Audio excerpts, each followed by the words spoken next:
정의구현입니다. 지난번에 짚어봤던 사건인데 밀양 여중생 성폭행 그 사건입니다. 이건 변호사님, 파장이 계속 커지고 있습니다. 그렇습니다. 어제는 이제 네 번째 가해자의 신상이 폭로가 됐습니다. 예.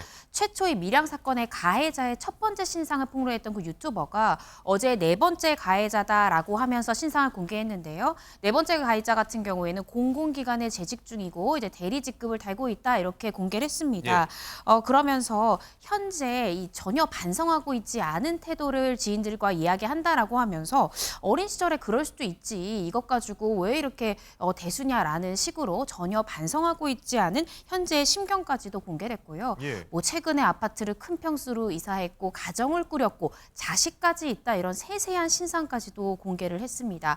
그러자 이 공공기관 해당 공공기관 게시판에는요. 이 가해자에 대한 항의 글이 계속 올라왔고요. 네. 또 이 유튜버 이 커뮤니티 게시판에는 내가 이 네 번째 폭로됐던 가해자다라고 지칭한 한 누리꾼이 예. 이 부분에 대해서 당시 저는 아는 선배가 강압을 해서 내가 이렇게 동조하게 된 것이지 내가 자의적으로 이런 행동을 한 것이 아니다라면서 당시에 나는 피해자와 합의도 했다. 그런데 이렇게 나에 대한 신상을 폭로하는 것은 분명한 명예훼손이고 나는 이 부분을 형사 고소하겠다라는 입장까지 밝혔습니다. 네. 그러면서 또 문제가 되는 게 바로 오늘인데요. 오늘 또 다른 유튜버가 다섯 번째 가해자의 신상을 공개했습니다. 5시간 전에 공개한 것으로 나오는데요.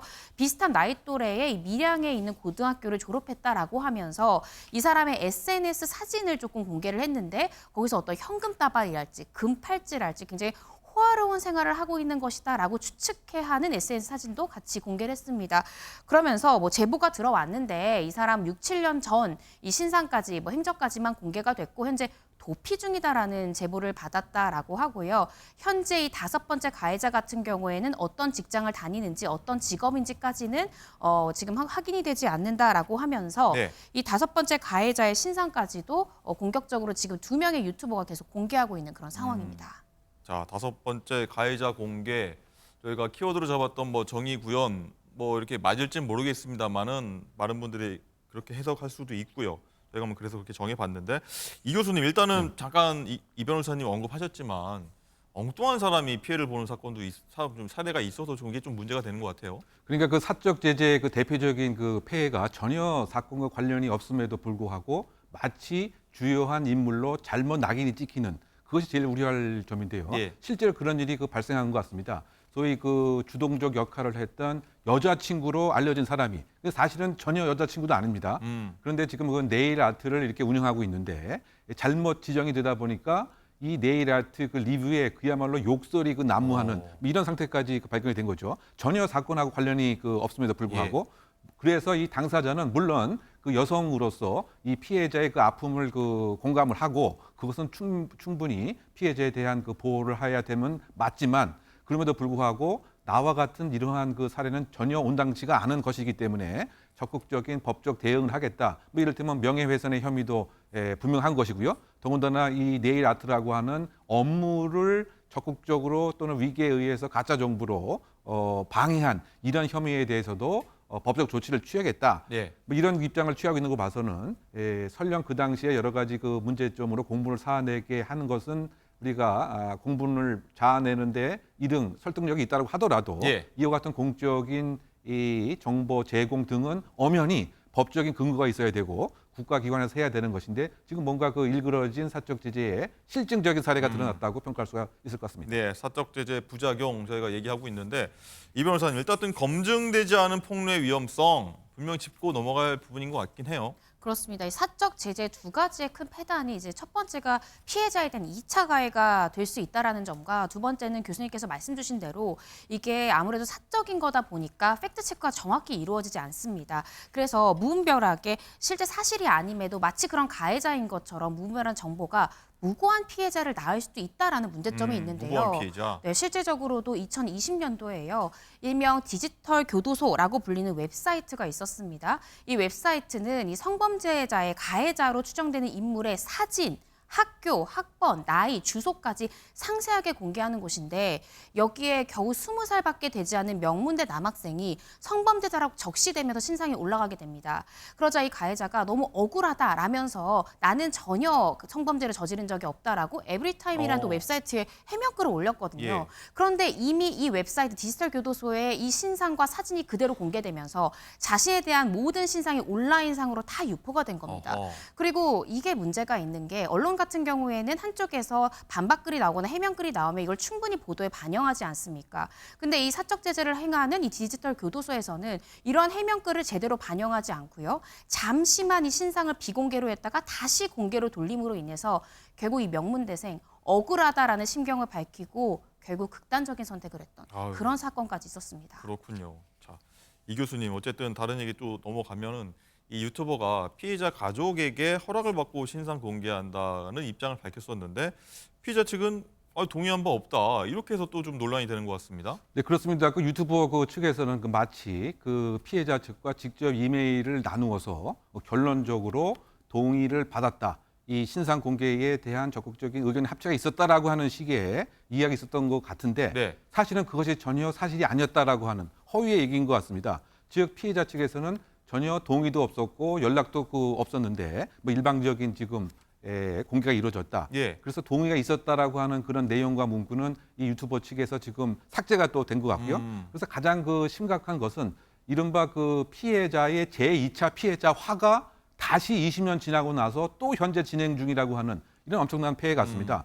즉 20년 동안 그 피해 회복에 대한 그 트라우마에 있어서 나름대로 노력도 하고 어떤 면에서는 잊으려고 노력도 했지만 갑자기 느닷없이 이와 같은 그 상황이 또다시 발생하다 보니까 네. 그 당시에 그 엄청난 끔찍한 일을 다시 재생하게 되는 이런 그 강압적인 요소에 봉착하게 된 것이죠. 그래서 이것은 제2차 피해자화의 극심한 그 폐해한 사례인 것 같고요. 그리고 사실은 이번 사건에 과거에 그 20년 전에 하나의 그 효시적인 그 재판이 당시에 이 여성 중학생 어머니에게 국가가 5천만 원을 배상을 해야 된다라고 하는 제2차 피해자화 때문에 말이죠. 예. 그런 이제 효시적 그 재판 결과가 있었던 걸 기억하는데 그것이 지금 다시 또 사실상 유튜브를 통해서 간접적인 피해를 주는 뭐 그런 면에서 지금 커다란 문제가 되는 것 같은데요. 예. 결국은 이 사건이 어떤 면에서 보게 되면 이 일부 유튜버들의 그 상업적 이익에 복무하는 것에 국한되는 것이 아닌가라고 하는 비판이 있을 수밖에 없고요. 또 어떤 측면에서 보게 된다면 이것을 막을 수 있는 제도적 장치는 과연 무엇이었겠느냐. 사실 그 당시에 흉악소년범에 의해서 이와 같은 끔찍한 일이 벌어졌지만 지금 소년법의 특혜라고 하는 것을 경찰, 검찰, 법원이 잘못 적용했기 때문에 20년 후에 이 후폭풍이 있는 것이거든요. 네. 그렇다고 본다면 적어도 이와 같은 윤관을 일삼았던 청소년들에게는 소년법 특혜를 배제하는 이런 그 법제도적인 논의도 사실 초점이 맞춰져야 되는데 네. 그것은 이제 온데간데 없이 일상적인 생활을 하는 사적 권력에 의해서 이러한 피해가 생기고 더군다나 가장 소중하게 보호돼야 할 피해자는 사실상 또다시 공식적으로 지금 피해를 보고 있는 이런 어이없는 상황이 아닌가 네. 지적하고 싶습니다. 이 변호사님 어쨌든 말씀해 주신 게 2차 가해 문제고 네. 또 이 유튜버가 피해자 동의 없이도 공개했다.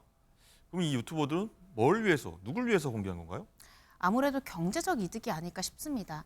피해자의 동의 없는 정의 구현, 그게 과연 진정한 정의 구현일까요? 저도 의문점이 많이 남는데요. 경제적 이득 때문에 유튜버들이 이제 폭로 전쟁을 벌이는 것이 아닐까. 왜냐하면 피해자의 동의가 없었다라는 보도가요. 그제부터 계속 이어졌습니다. 예. 그럼에도 불구하고 어제 A 유튜버가 4번째, 오늘 또 B 유튜버가 5번째 신상을 공개하는 것이 과연 피해자의 의사에 의한 것인가라는 것에 대해서 또 강력하게 비판이 필요할 것이라고 보여지는데요.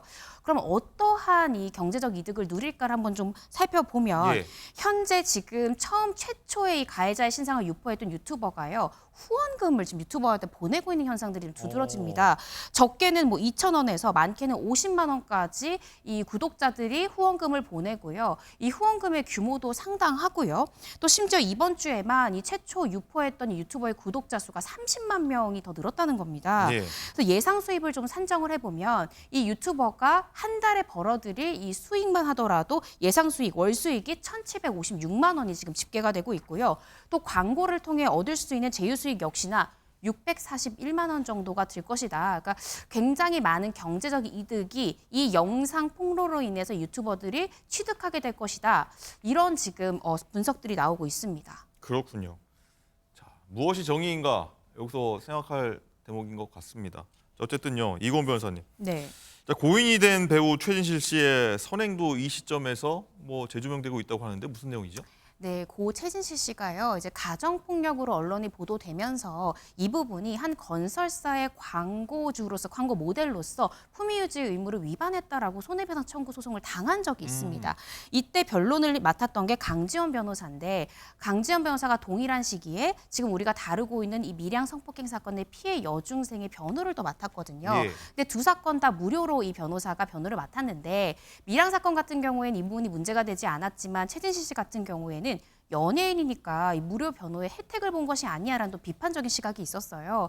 그래서 이제 어쩔 수 없이 변호사가 이 해당 고 최진실 씨로부터 변론 비용을 받았는데 이 변론 비용을 이 피해자를 위해 사용을 했고요. 이 부분에 대해서 최진실 씨도 선뜻 이제 허락을 했고 응했다. 그러니까 최진실 씨의 이 따뜻한 마음이 지금 20년이 지나서 지금 또 다시 알려져서 따뜻한 마음을 또 더하고 있습니다. 그렇군요. 자, 그리고 이 교수님, 네. 밀양 사건을 소재로 한 영화가 이 한공주라는 영화가 있는데 여기에 출연했던 천우희 씨, 이 발언도 화제가 되고 있다고 하더라고요. 네, 왜냐하면 이 내용을 소재로 해서 그 영화가 되었고 거기에 이제 주인공을 맡았던 그 천유희 씨의 그 언급이 피해자에 대한 그 따사로운 위로가 정말 필요하다 이런 취지의 그 얘기를 해서 지금 화제를 모으고 있는데요.